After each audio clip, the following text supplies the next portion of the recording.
Cockroach Janata party ఉద్యమాన్ని base చేసుకుని అల్లకల్లోలం సృష్టించడానికి కుట్రలు జరుగుతున్నాయి అన్నటువంటిది గత కొన్ని రోజుల నుంచి మనం మాట్లాడుకుంటున్నాం.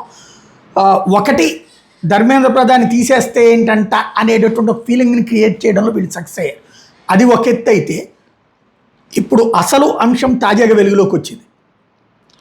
ఇంతకుముందే అనుకున్నట్టుగా యాజిటేషన్ దగ్గర జనం ఎవరు కనిపించలేదు, కానీ అకస్మాత్తుగా ఇవాళ పార్లమెంట్ ముట్టడి దగ్గర మాత్రం జనం కనిపించారు. అంటే సంథింగ్ ప్లానింగ్. అది ఒక ఎత్తు అయితే, ఒక ట్రక్కు, ఇదిగో రాళ్లతో కూడినటువంటి ఒక ట్రక్కుని ఆ దగ్గరలో పార్క్ చేసిన ఉదంతం సంచలనం సృష్టించింది.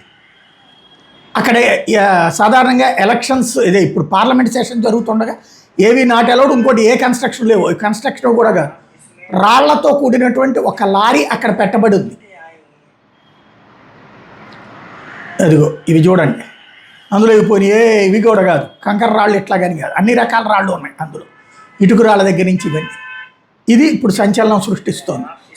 అంటే పక్కా ప్లాన్తో ఉన్నారు ఏదో గొడవ చేయడానికి. ట్రక్కు జంతర్ మంతర్ దగ్గర నుంచి ఇటు పార్లమెంట్కి వెళ్ళే దోవలో ఉన్నటువంటి ఆ వెహికల్ని ప్రస్తుతానికి స్వాధీనం చేసుకున్నారు ఢిల్లీ పోలీసులు.